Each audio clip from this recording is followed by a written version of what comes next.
So children, as you see, this part is Europe, and this is Africa, and this is Middle East, and this is India. Here is China. Okay. So the Europeans, okay, they wanted, they knew that in 14th and 15th century, this is like, you understood, no? Now this is 21st century, 2021. So you have to go back to the years like 1900, 1800, 1700, 1600, 1400. Okay, during that period, okay, during that period, there were they started this expedition of from going from here um, to the eastern part of the world, so that they knew that there are a lot of rich wealth and traditions and lands undiscovered.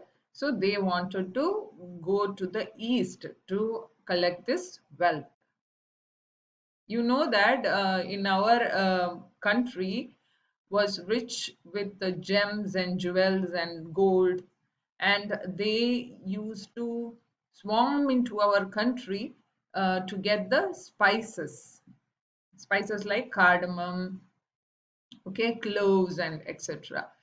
So you will come to know about this in history classes of your higher standards. Okay, now look at this. First time when the Europeans came to India was through this route, okay? This route around Africa, okay, to India. Before that, I think Europeans used to have their trade. I mean, sorry, the Middle East. Middle East means Arab countries used to trade with India. So therefore, they never wanted these Europeans to enter India or the eastern part of the world like China and all, because they blocked the way. Okay, they were fighting, and they were never allowing these Europeans to come through this land. So they had to find a sea route. Okay, a sea route. They knew during those time, they knew that the world was uh, round or sphere. So they knew that if they can't go through this way, they can go through the other way. So they went through the sea. See, this is a shortcut, right? Coming through the land is a real shortcut, but they wanted, as they didn't want to waste their time with these Arab countries fighting there, so they took the sea route. The first man to come to this our land of India at Cochin was from Portuguese, okay, the Portuguese of Europe, okay, and the person was Vasco da Gama. Now, who is Christopher Columbus? Okay, Christopher Columbus is also a sailor, an expedition person. Okay, he wanted to come to Asia. Um, he knew that going around Africa is taking a lot of time. So he wanted to cut short the time and the money and the resources that you use through the sea route. So therefore, he took a plan to go towards west, so that he can get to the eastern part of the country very soon. Okay. So do you see the route here from here, Europe to the west? Instead of coming around like this to India, when he traveled, he discovered these lands. Here, it was not discovered before, okay? So when he came there, he thought this is the land of India. Who? The Columbus thought that, okay, this is the land of India people were talking about. So he thought that these lands are uh, uh, the natives of these lands are Indians. Okay, but he found a lot of gold from here. He took it back to the queen. of named Isabel of Spain, okay, who sponsored his expedition. Okay, his travel expenses, the boat, everything was sponsored by the Queen and the King. Uh, okay, you will learn about it later. So this blue ocean that you see here is Atlantic Ocean. Okay, you know that main three oceans are there. This is Atlantic, this is Indian. Okay, here it is Indian Ocean, and this is Pacific. This part and this part is called Pacific. Here at the top it is Arctic, but anyway, it is so difficult to travel this area. But usually people travel around this Atlantic and Indian Ocean. Okay, so the first Portuguese, what they used to come through the around the Africa to India. Okay, but with an thought of saving time and energy through the sea routes, Columbus wanted to come through the west. He thought that he will save time, and he thought that he will save the time, isn't it? So he wanted to come through uh, the west, but he landed in America. You know, America was discovered by Christopher Columbus, therefore. And many other people came and found the mainland. He found the islands, right? And then others came and found the mainland. Okay, now here you see that this route is was used by the Portuguese. Understood, no? Vasco da Gama, who came through this way. Okay, now let us go back.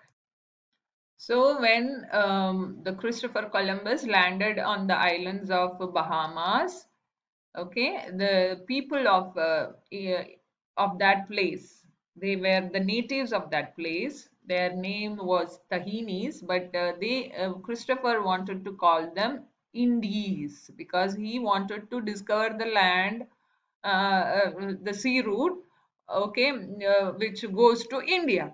So he wanted to call them Indies so that he can go and tell the Europeans that he has discovered the Indian sea route. Okay, so he wanted to, yeah, tell them like that.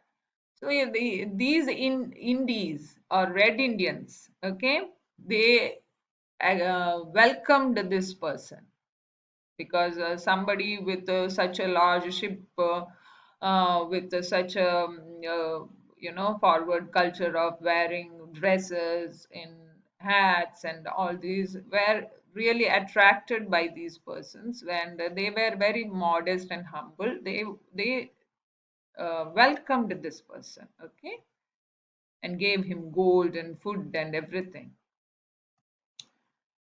So why is the poet referring to Columbus in particular? Because you see that crossing across the Atlantic Ocean is a big task. You know how much time did he travel to from Europe to these small islands of Bahamas? He took almost 2 months.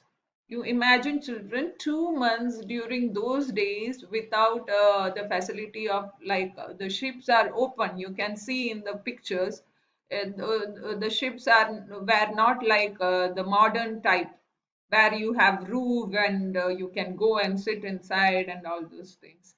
See, they were open, okay, and they had to, feel the hot air and sun during the sail. You know, their skin, and they do not get drinkable water in the sea. You know that the sea water is salty. Whatever they have collected during their start of their expedition, they should conserve it until they finish their journey, isn't it? They should reserve it.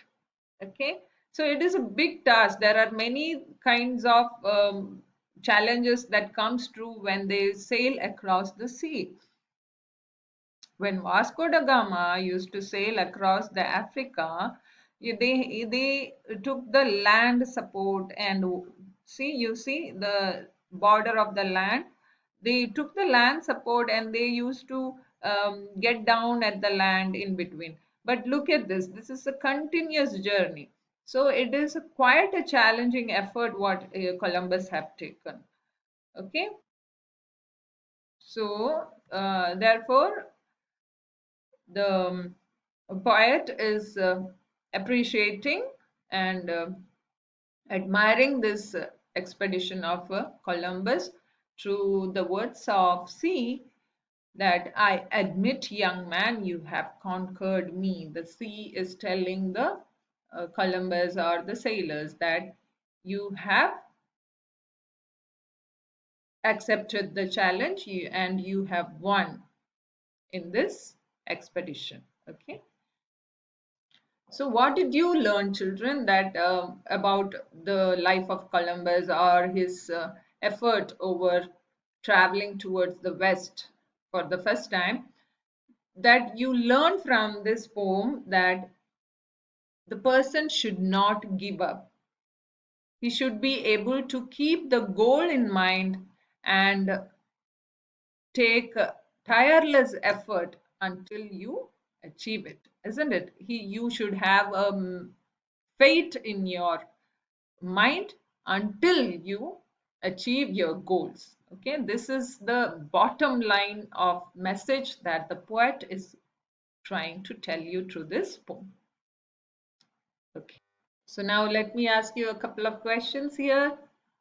So first question is, why is the sea so confident that the young man will not be able to conquer him? Why? The sea thinks that it it is not able to, the man will not be able to conquer the sea because he thinks that, just a second, the man is not a whale or a shark or he cannot walk on the waves, isn't it? So, what is the second question? What did the young man do on listening to the challenge of the sea? You do one thing, you take your book and find the answer. Okay, I will read from here only. After challenging that you cannot walk on me, what did the man do? He made a boat, isn't it, to float. Okay, now next, did the sea think that the young man would be able to make his boat go? How did the young man prove that he could make it go? No, he did not think, isn't it? The sea did not think that the young man would be able to make the boat go because there is no oar with him, isn't it? There is nothing. He first only made the boat, isn't it? Now, how did the young man prove that he could make it go? He made a oar to sail across, isn't it? Now, the fourth one. What did the sea want to know when the young man was all set to go? Now look at these lines. But what will you do when they venture out? When the ship goes into the sea, there will be high tide, isn't it? How will you overcome the high tides? This is what the sea wants to know. So the fifth question, why did the young man make the mast? The young man made the mast to catch the high winds and weather the gales, isn't it? Now, number six, was the sea angry to see ships across the Atlantic Ocean? No, isn't it? He was very proud and humble. The sea was in considerable awe. Means he was so surprised, isn't it? And he was with respect to see the man who has conquered the sea.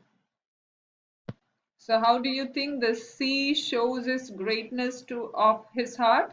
That he appreciates the young man, isn't it? And he admits that he has conquered the sea, isn't it? That is the kind of humility that the sea shows. So next one. Do you think the poet is telling a story?